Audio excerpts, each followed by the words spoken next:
जय हिंद साथियों, एक बार फिर से आप सभी का समसामयिक घटना चक्र के इस डिजिटल प्लेटफॉर्म पर स्वागत है। मैं अनस मिर्जा आज फिर से आप सभी के सामने उपस्थित हुआ हूं। घटना चक्र जीएस पॉइंटर के पॉलिटी से संबंधित कुछ महत्वपूर्ण बिंदुओं को लेकर आज का जो हमारा टॉपिक है वो है पहला टॉपिक, राज्य के नीति निर्देशक तत्व।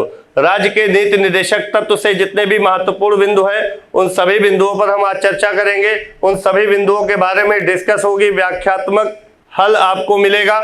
तो चलते हैं, देर ना करते हुए आज का सेशन मैं यहीं से शुरू करता हूं। आप सभी लोग फटाफट एक बार शेयर कर दिया करिए वीडियो को और लाइक कर दिया करिए। आज का जो पहला बिंदु है यहाँ पर देखिएगा, स्क्रीन के सामने आपके लिखा हुआ है। पहला बिंदु है, राज्य के नीति निर्देशक सिद्धांतों को भारतीय संविधान में शामिल किए जाने का उद्देश्य है। राज्य के नीति निर्देशक तत्व को क्या कहते हैं? अगर हम शॉर्ट वे में देखें इंग्लिश में तो इसको डीपीएसपी कहा जाता है। DPSP, directive principle of state policy. अब हम जब भी पढ़ेंगे तो नीति निर्देशक तत्व को डीपीएसपी के नाम से जानेंगे। पूछा गया है भारतीय संविधान में शामिल किए जाने का उद्देश्य क्या है। ये जो राज्य का नीति निर्देशक तत्व है ये संविधान के भाग 4 में है और इसको शामिल किए जाने का संविधान में क्या उद्देश्य है यहाँ पर दिया गया है, सामाजिक, आर्थिक और प्रजातंत्र को स्थापित करना।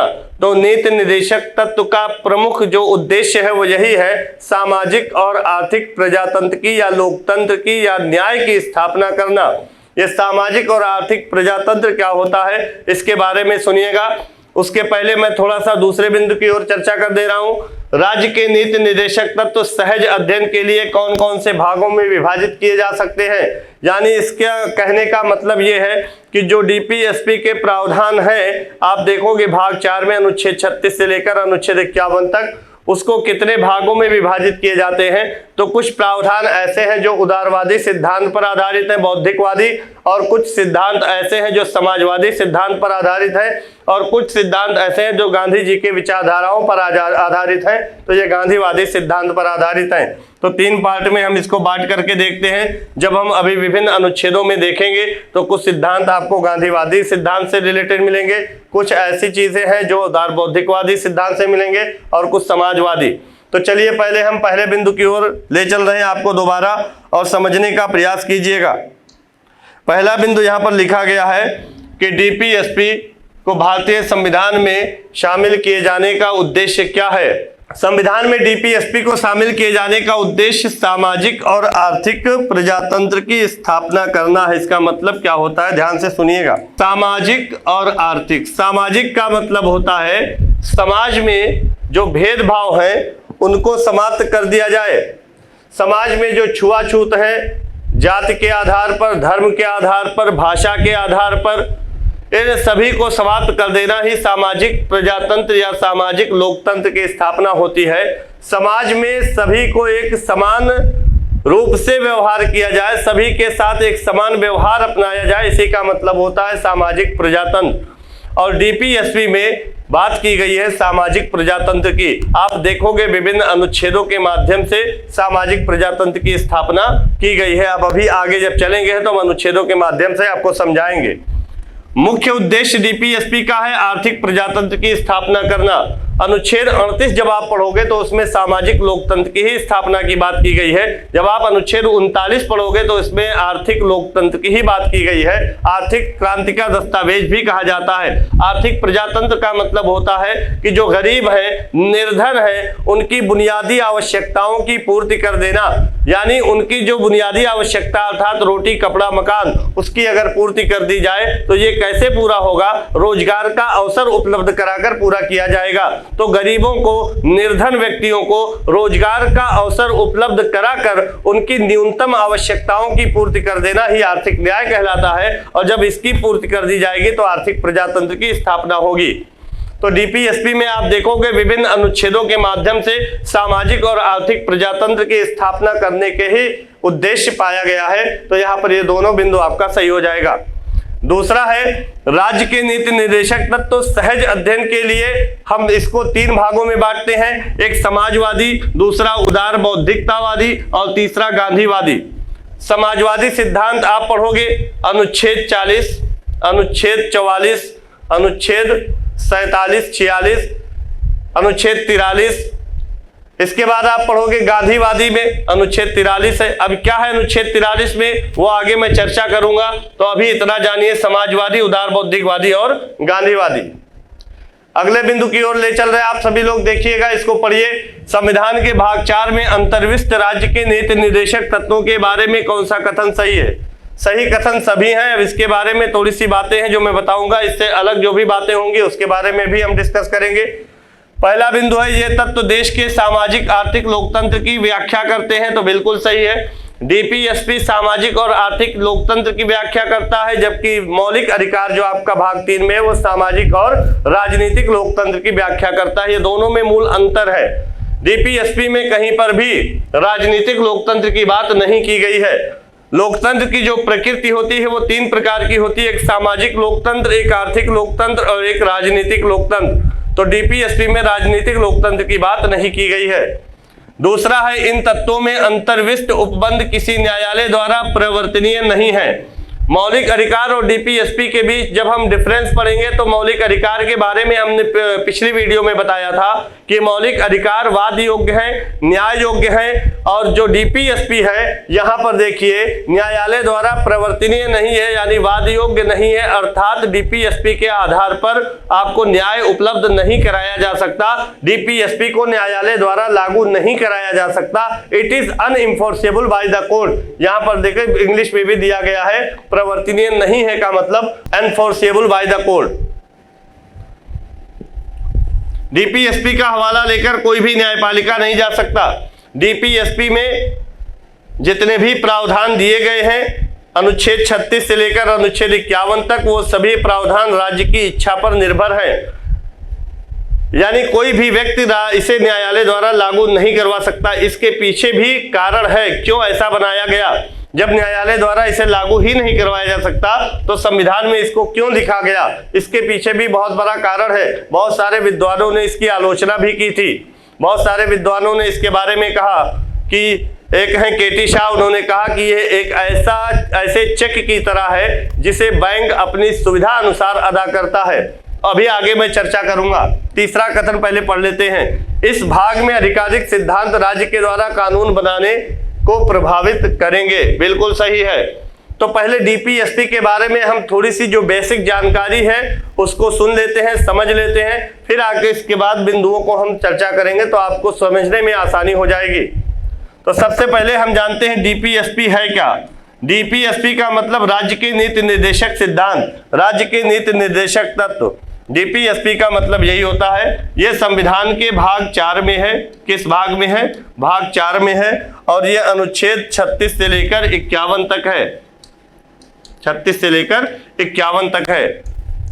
डीपीएसपी की प्रकृति क्या है? यह न्याय योग्य नहीं है। न्याय योग्य नहीं है यानी वाद योग्य नहीं है, यानी इसका मतलब यह न्यायालय द्वारा अप्रवर्तनीय है। अप्रवर्तनीय का मतलब होता है कि इसे लागू नहीं करवाया जा सकता। अप्रवर्तनीय, इसे लागू नहीं करवाया जा सकता। मौलिक अधिकार प्रवर्तनीय है। राज्य की नीतियां क्या होनी चाहिए और राज्य की नीतियां कैसी होनी चाहिए, इसी को जो दर्शाने वाले शब्द होते हैं उसी को हम राज्य के नीति निर्देशक तत्व कहते हैं।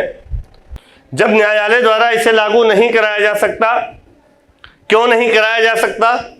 मौलिक अधिकार न्यायालय द्वारा लागू कराया जा सकता है क्योंकि जब डीपीएसपी का प्रावधान संविधान सभा में, संविधान सभा के जो निर्मात्री सभा के सदस्य से जब बनाया जा रहा था तो उस समय यह प्रावधान रखते समय यह निर्णय लिया गया कि राज्य अभी इतना संसाधन संपन्न नहीं है कि वह नीतियों को, योजनाओं को बनाकर उसे कार्यान्वित करेगा। मान लीजिए कुछ राज्य ऐसे भी हैं जो संसाधन संपन्न है, वो अपनी नीतियों को बनाकर लागू करेगा, और जो राज्य संसाधन संपन्न नहीं है वह जब संसाधन संपन्न हो जाएंगे तब अपनी नीतियों को बनाकर इसे लागू करेंगे। यदि मान लीजिए राज्य ने कोई नीति, कोई योजना बना दी, बाद में उसके संसाधन में कमी आ गई तो उस नीति को वह समाप्त भी कर देगा। कोई भी व्यक्ति इसे न्यायालय द्वारा लागू नहीं करवा पाएगा। इसीलिए इसे अपरिवर्तनीय बनाया गया, लागू करने योग्य नहीं बनाया गया। और कहा गया कि राज्य जैसे जैसे संसाधन संपन्न होता जाएगा वो विभिन्न तत्वों को, विभिन्न योजनाओं को, विभिन्न नीतियों को बनाकर लागू करेगा और नागरिकों को सामाजिक और आर्थिक न्याय सुनिश्चित करेगा, लोगों को सामाजिक और आर्थिक न्याय की पूर्ति करेगा। तो डीपीएसपी जो है वो मुख्य रूप से देखा जाए तो सामाजिक और आर्थिक लोकतंत्र की ही बात करता है, इसीलिए इसको न्याय योग्य नहीं बनाया गया। आगे देखिएगा, इसमें और भी बहुत सारी बातें की गई हैं। इसके अधिक सिद्धांत राज्य के द्वारा कानून बनाने को प्रभावित करेंगे, बिल्कुल सही है। तो ये तीनों कथन आपके सही हैं। चलते हैं अगले बिंदु की ओर। अगला बिंदु आपके स्क्रीन के सामने है कि संविधान में भारत के कल्याणकारी राज्य होने का विचार पाया जाता है। तो कल्याणकारी राज्य होने का विचार कहाँ पाया जाता है? एक तो प्रस्तावना में पाया जाता है और दूसरा डीपीएसपी में पाया जाता है। अब यहाँ पर ध्यान से देखिएगा, अगर प्रश्न पूछ ले कि कल्याणकारी राज्य का प्रत्यक्ष रूप से प्रमाण कहाँ मिलता है संविधान में, तो आप लगा दोगे राज्य के नीति निर्देशक तत्व में मिलता है। अप्रत्यक्ष रूप से प्रस्तावना में बात की गई है, क्योंकि प्रस्तावना में नागरिकों को 3 प्रकार के न्याय की बात की गई है, सामाजिक, आर्थिक और राजनीतिक न्याय, जिसमें सामाजिक और आर्थिक न्याय प्रत्यक्ष रूप से आपको संविधान के भाग 4 डीपीएसपी में मिलेगा और सामाजिक और राजनीतिक न्याय प्रत्यक्षली आपको कहां मिलेगा? संविधान के भाग 3 के मौलिक अधिकार के अध्याय में मिलेगा। तो यहां पर प्रस्तावना और नीति निर्देशक तत्व दोनों में ही कल्याणकारी राज्य की बात की गई है। भाई, लोगों के आर्थिक न्याय जब सुनिश्चित होंगे तो कल्याणकारी राज्य का विकास होगा। जब लोगों के सामाजिक और आर्थिक न्याय मिलने लगेंगे तो लोगों का कल्याण होगा, राज्य का विकास होगा। राज्य विभिन्न तरह के लोगों के लिए कल्याणकारी योजनाएं बनाएंगी। तो इसलिए कल्याणकारी राज्य का उदय डीपीएसपी में ही होता है और डीपीएसपी में इसका प्रत्यक्ष प्रमाण मिलता है। अगला बिंदु है, भारतीय संविधान में सम्मिलित नीति निर्देशक तत्वों की प्रेरणा हमें कहां से प्राप्त हुई? यानी पूछा गया है कि नीति निर्देशक तत्व कहां से लिया गया। तो यह बहुत ही इंपॉर्टेंट प्रश्न है, कई बार पूछा गया है। आयरलैंड के संविधान से लिया गया है। एक सवाल और पूछा गया है, कई बार मैंने बताया था आपको, सूचियां जब पढ़ाई थी मैंने, समवर्ती सूची का प्रावधान ऑस्ट्रेलिया के संविधान से लिया गया है और यहाँ पर डीपीएसपी यानी नीति निर्देशक तत्व का प्रावधान जो लिया गया है वो आयरलैंड के संविधान से लिया गया है।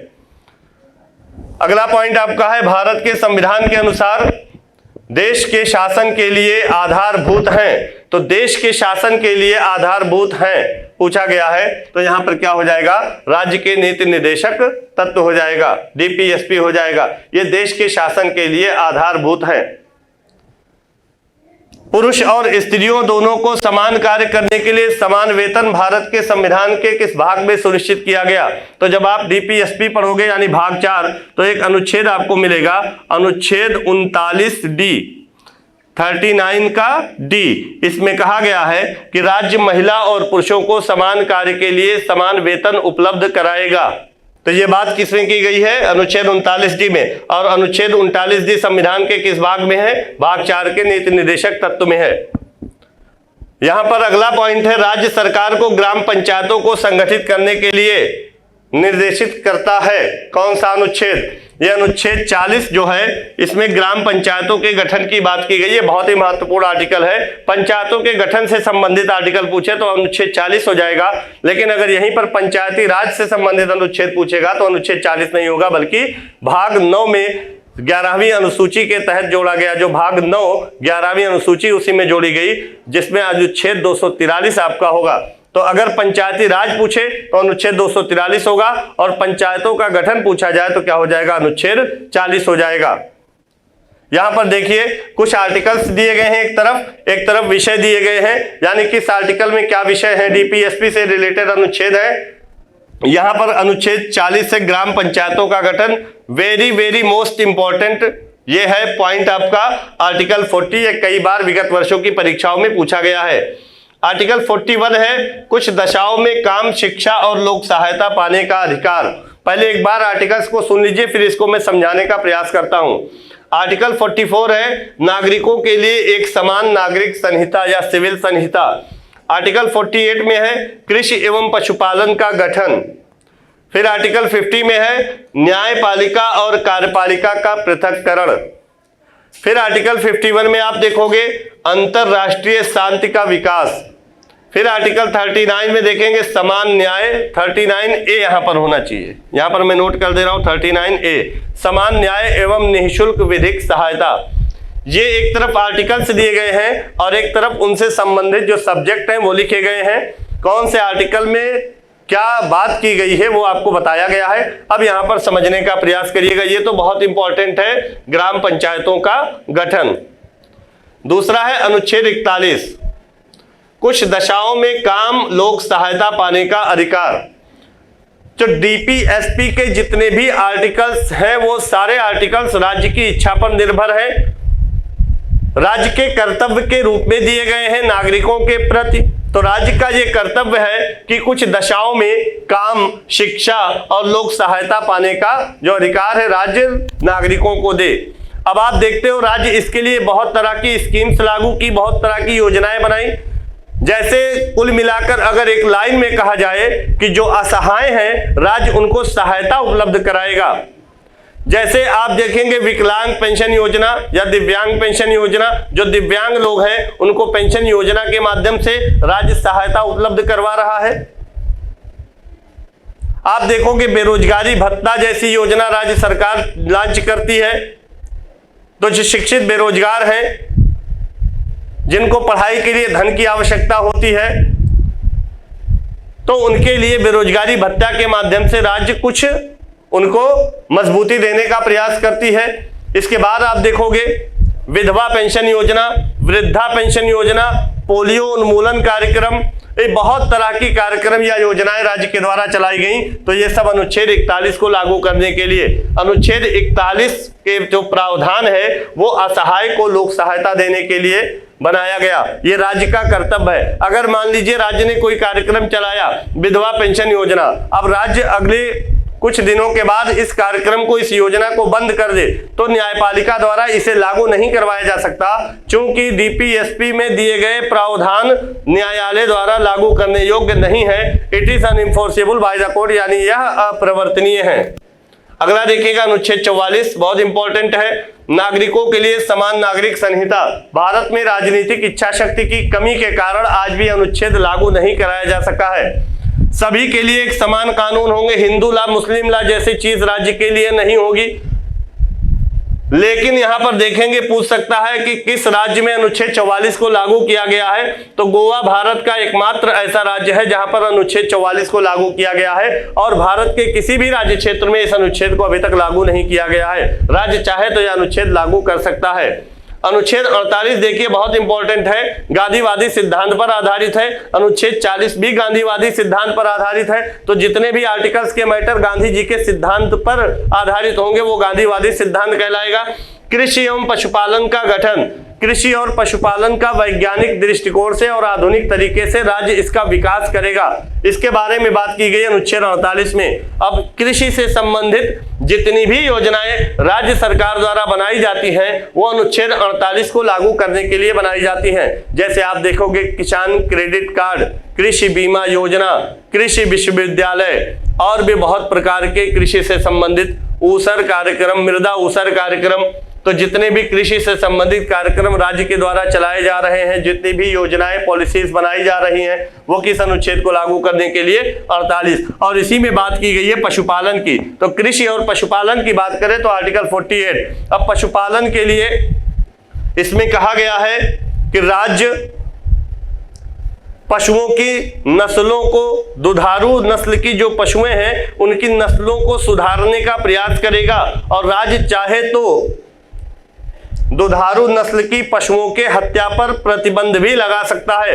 आप देखते हो कुछ राज्य ऐसे हैं जहां पर गोवध निषेध कानून भी बनाया गया, गो हत्या पर प्रतिबंध लगाया गया। कुछ राज्य आज ऐसे भारत में है जहां पर अभी भी गोवध पर निषेध का कानून नहीं बना है। तो ये राज्य के ऊपर निर्भर है, राज्य चाहे तो इस पर कानून बना सकता है, इसे लागू करवा सकता है। तो गोवध निषेध कानून किस अनुच्छेद को लागू करने के लिए 48 को बनाया गया। कृषि से संबंधित जितने भी कार्यक्रम चलाए गए राज्य के द्वारा या जो भी योजनाएं लागू की गई, कानून बनाए गए, वो सभी अनुच्छेद 48 को लागू करने के लिए ही बनाए गए।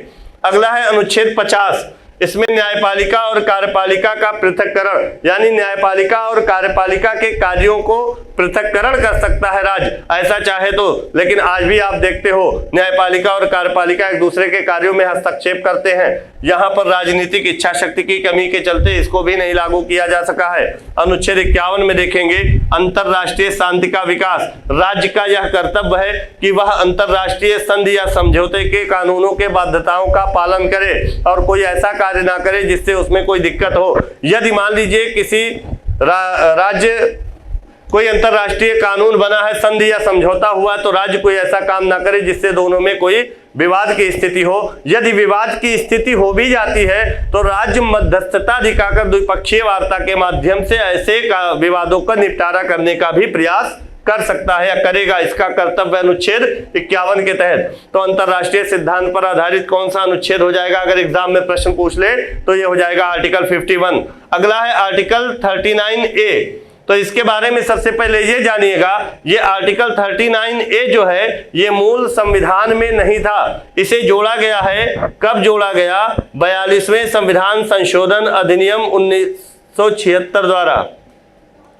कब जोड़ा गया, 42वें संविधान संशोधन अधिनियम 1976 द्वारा। इसमें यह प्रावधान किया गया कि राज्य का यह कर्तव्य है कि राज्य सभी को समान न्याय और गरीबों को निःशुल्क विधिक यानी कानूनी सहायता उपलब्ध कराएगा। ऐसा हो रहा है? नहीं हो रहा है। लेकिन यहां पर एक बात आपको और जाननी है, डीपीएसपी में जो भी प्रावधान है राज्य लागू करे या ना लागू करे ये उसकी मर्जी के ऊपर निर्भर है। ये राज्य का कर्तव्य है, इसे न्यायालय द्वारा लागू नहीं कराया जा सकता। चलिए यहां पर देखिए, अनुच्छेद 51 अभी हम लोगों ने पढ़ा, ये अंतरराष्ट्रीय शांति और सुरक्षा के संवर्धन से संबंधित है। अनुच्छेद 43 का इंपॉर्टेंट है और 48 का। अभी आपने देखा था एक आर्टिकल 39A या 39 का कह सकते हो आप, और एक आर्टिकल यहां पर आपको मिला आर्टिकल 43A, हिंदी में कहेंगे तो 43 का हो जाएगा, और एक आर्टिकल आपको यहां मिला 48A, हिंदी में कहेंगे तो का हो जाएगा। तो आप इंग्लिश हिंदी दोनों में याद रखिएगा, इंग्लिश वाला आसान होता है, कभी कभी हिंदी में भी ए लिख देता है, लेकिन इंग्लिश वर्जन में आपको कभी भी का लिख कर नहीं देगा। बाइलिंगुअल पेपर बनता है और अंग्रेजी वर्जन को माना ही जाता है। अब यहाँ पर देखिए, ये तीनों अनुच्छेद जो है ये मूल संविधान में नहीं थे डीपीएसपी में, इन तीनों को जोड़ा गया 42वें संविधान संशोधन अधिनियम 1976 के द्वारा। कब जोड़ा गया, 42वें संविधान संशोधन अधिनियम 1976 के द्वारा। तो 39A में तो अभी आपने देखा सभी को समान न्याय एवं निःशुल्क विधिक सहायता उपलब्ध कराने की बात की गई। 43A बहुत इंपॉर्टेंट है। तो 43A में क्या कहा गया कि जो उद्योग के में कर्मकार हैं, काम करने वाले हैं, कर्मचारी हैं, उसको उद्योगों के मैनेजमेंट में उनकी भागीदारी सुनिश्चित किए जाने की बात की गई है। यानी उद्योगों में जो कर्मकार हैं, लगे हुए कर्मचारी हैं, उद्योग के मैनेजमेंट में उनको भागीदार बनाया जाएगा, ये बात की गई अनुच्छेद 43A में। राज्य चाहे तो ऐसा कर सकता है। अगला आर्टिकल है 48A, ये भी आप पढ़ चुके हो, नहीं अभी 48 पढ़े थे, 48A नहीं पढ़ा है आपने। 48A में क्या बात की गई है, 48A में बात की गई है पर्यावरण, वन और वन्य जीवों की रक्षा करेगा राज्य। वन्य जीव एवं पर्यावरण की संरक्षण एवं संवर्धन करेगा राज्य। अब यहाँ पर ध्यान देने वाली बात है, वन्य जीव संरक्षण अधिनियम, पर्यावरण संरक्षण अधिनियम, जितने भी अधिनियम राज्य के द्वारा बनाए गए वो किस अनुच्छेद को लागू करने के लिए बनाए गए, अनुच्छेद 48A। वन्य जीव और पशुओं की रक्षा की बात होगी, उससे संबंधित जो भी कानून बनाए जाएंगे वो 48A को लागू करने के लिए बनाए जाएंगे। तो ये तीन अनुच्छेद जो मैंने बताए ये 42वें संविधान संशोधन अधिनियम 1976 के द्वारा संविधान में जोड़े गए। अगले बिंदु पर चलते हैं। यहाँ पर डीपीएसपी का जो आर्टिकल है वो सारे आर्टिकल आपको याद होने चाहिए, अनुच्छेद 36 से लेकर अनुच्छेद 51 तक। कुछ महत्वपूर्ण आर्टिकल आपके सामने दिए गए हैं। इन आर्टिकल्स को तो मैं बताऊंगा ही बताऊंगा, इसके अतिरिक्त जो भी आर्टिकल इस पार्ट में हैं उन सारे आर्टिकल्स पर मैं डिस्कस करूंगा एक बार, कि ताकि कहीं से भी कोई प्रश्न आपके एग्जाम में आ जाए तो वो आपकी दृष्टि से बचकर ना जाने पाए। न्यायपालिका व कार्यपालिका का पृथक्करण आप देख चुके हैं, अनुच्छेद 50 में है। यहां पर दूसरा जो बिंदु है, अनुसूचित जातियों एवं जनजातियों के शैक्षणिक तथा आर्थिक हितों की अभिवृद्धि, यह अनुच्छेद 46 में है। यह भी गांधीवादी सिद्धांत है। अभी मैंने बताया था 3 पार्ट में बांटा गया है डीपीएसपी को, एक उदार बौद्धिकतावादी और एक गांधीवादी, एक समाजवादी। उदार बौद्धिकतावादी में आप देखे होंगे अनुच्छेद 50 है, अनुच्छेद 44 है। यहाँ पर गांधीवादी सिद्धांत पर यह आधारित है। यहाँ पर गांधी जी भी एससी और एसटी के विकास के बारे में सोचते थे। एससी और एसटी यानी अनुसूचित जाति और जनजाति, इनकी शैक्षणिक और आर्थिक दोनों ही हितों की अभिवृद्धि की बात की गई है। जब आप देखोगे विभिन्न कोचिंग संस्थाओं में निःशुल्क कोचिंग संस्थाएं इनको उपलब्ध कराई जाती हैं। जब आप प्रतियोगी परीक्षा का फॉर्म भरते हो तो एससी और एसटी के लिए प्रतियोगी परीक्षा की जो फीस होती है उसमें विशेष छूट दी जाती है। इनके लिए अलग से छात्रवृत्ति योजना के माध्यम से इसको लागू किया जाता है।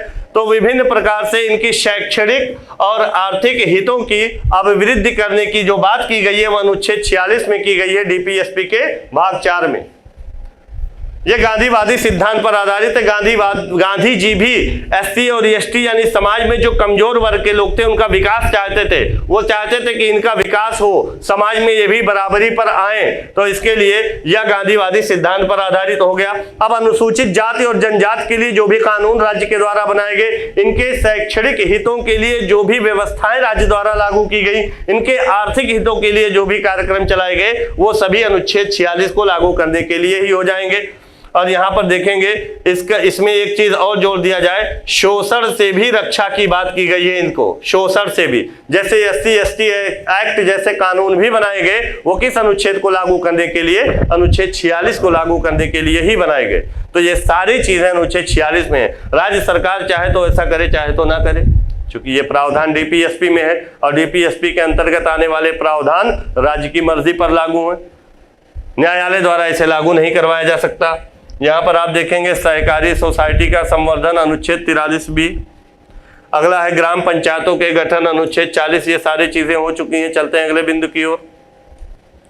अगला बिंदु आपके स्क्रीन के सामने है, देखिएगा 42वें संविधान संशोधन द्वारा किस अनुच्छेद के माध्यम से श्रमिकों के प्रबंध में भागीदारी सुनिश्चित की गई। अभी मैंने बताया कि अनुच्छेद 43 का अंग्रेजी में कहेंगे 43A के माध्यम से जो श्रमिक हैं, काम करने वाले हैं उद्योग में, इनको प्रबंध में भागीदारी सुनिश्चित करने की बात किस अनुच्छेद में की गई, अनुच्छेद 43A में की गई।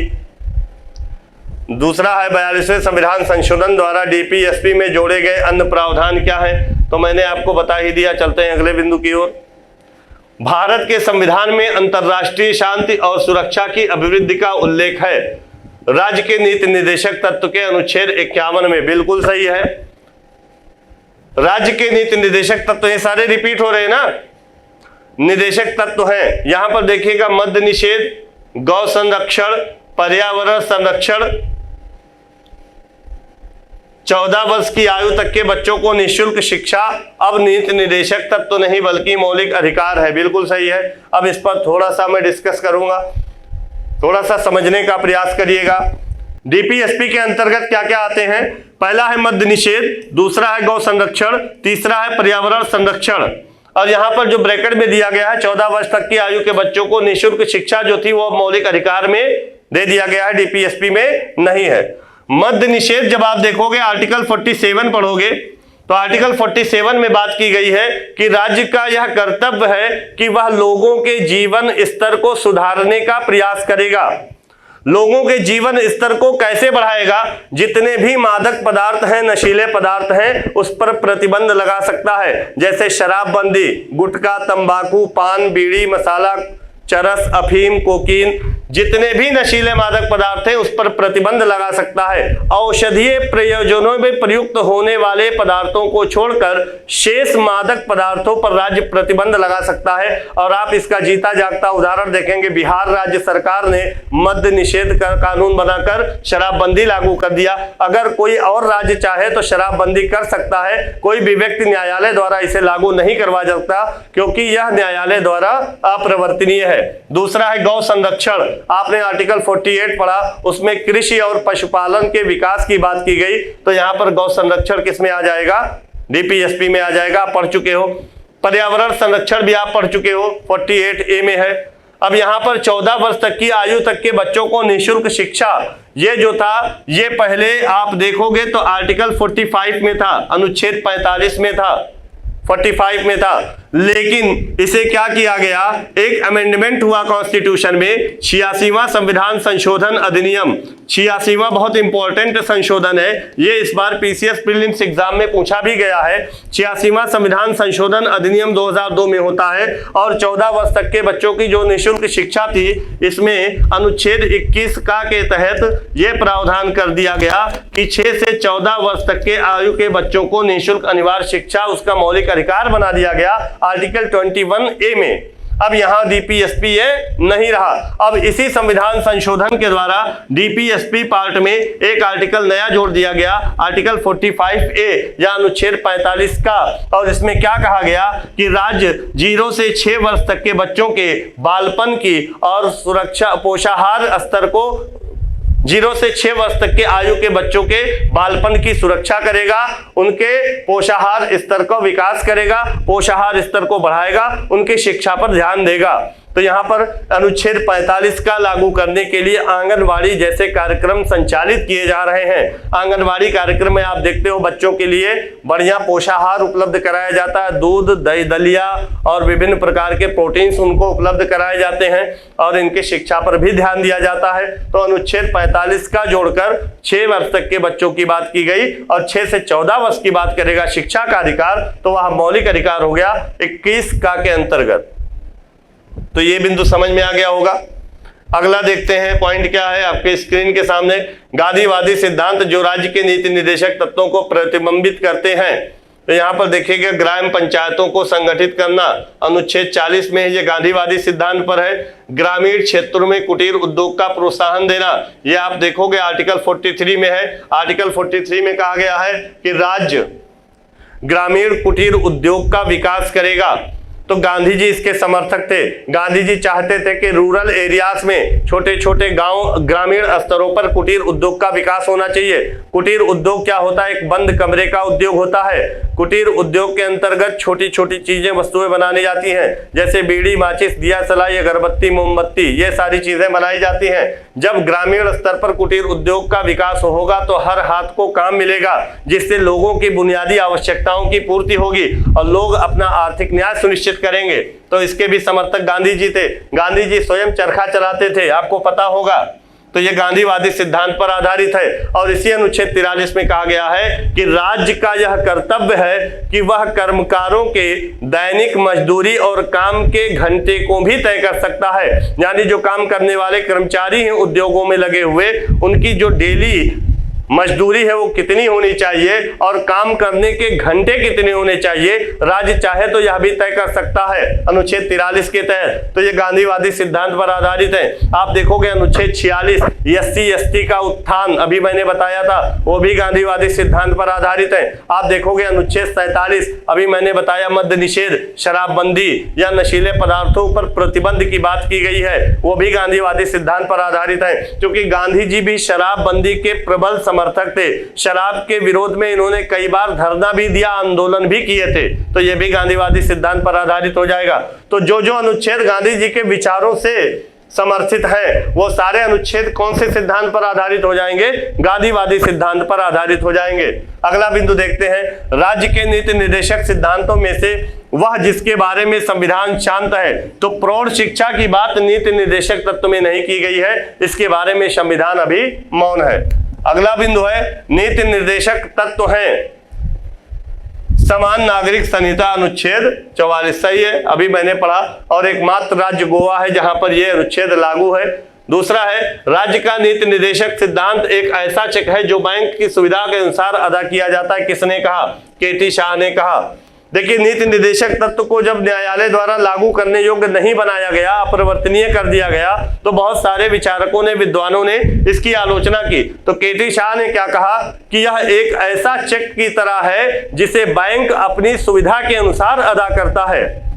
यानी राज्य जब अपनी मर्जी से ही लागू करेगा, कोई दबाव नहीं है, न्यायालय द्वारा इसे लागू नहीं करवाया जा सकता। तो उसी परिप्रेक्ष्य में केटी शाह ने डीपीएसपी के बारे में यह वक्तव्य दिया था। यह आपको याद होना चाहिए, इंपॉर्टेंट है। अगला बिंदु है मूल कर्तव्य। ध्यान दीजिएगा, अगला जो टॉपिक आ गया आपका वो हो गया मूल कर्तव्य। मूल कर्तव्य, भारत की प्रभुता, ये मूल कर्तव्य जो है बेटा, ये संविधान के भाग 4A में है, भाग 4A में है।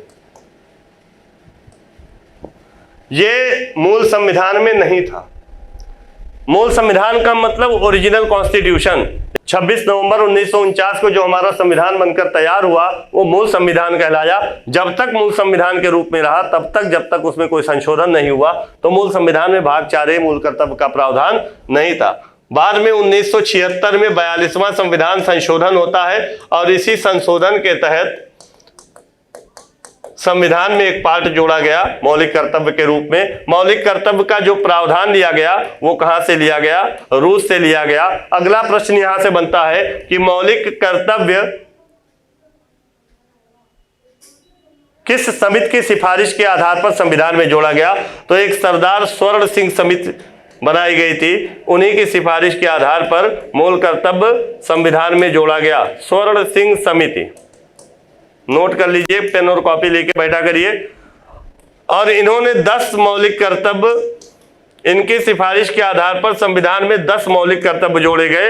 लेकिन अगर वर्तमान में पूछा जाए कि मौलिक कर्तव्यों की संख्या कितनी है, तो वर्तमान में 11 फंडामेंटल ड्यूटी हैं।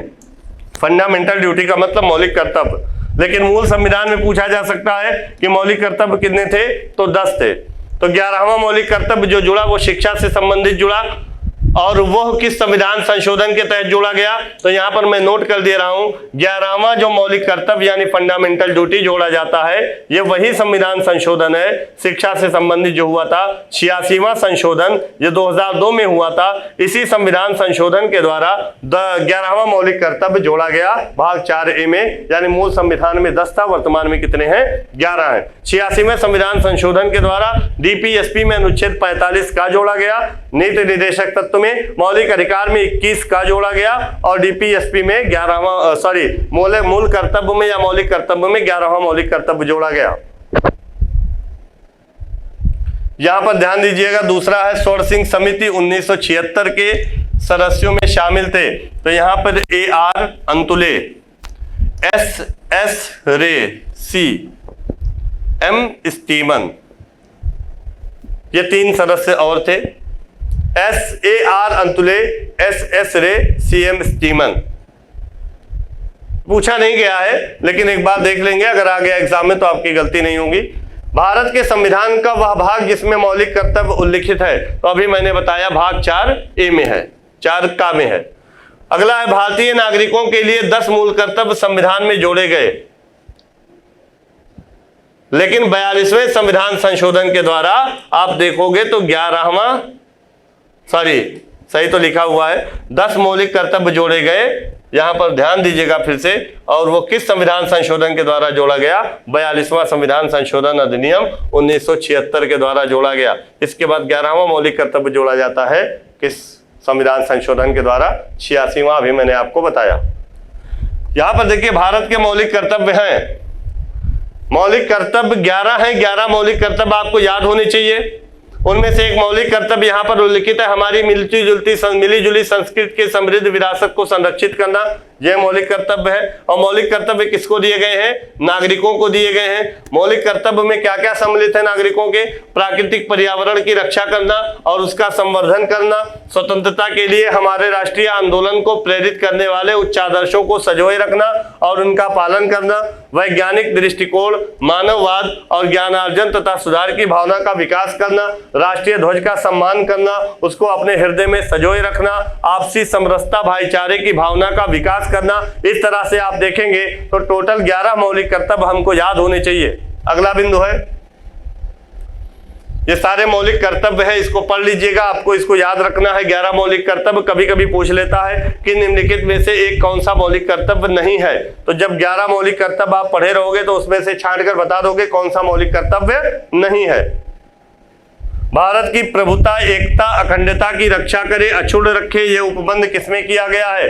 तो प्रत्येक नागरिक का यह कर्तव्य है कि वह भारत की प्रभुता, एकता और अखंडता को अछूत बनाए रखे और उसकी रक्षा करे। ये किसमें है? मूल कर्तव्य में है। तो ये सारे मौलिक कर्तव्य हैं हमारे। यहां पर ध्यान दीजिए, अंतरराष्ट्रीय विधि के प्रति आदर बढ़ाना, यह भी हमारा मौलिक कर्तव्य है। और मौलिक कर्तव्य का जो भाग है वह अनुच्छेद 51 का में है और इसके कुछ उप अनुच्छेदों के माध्यम से भी दर्शाया गया।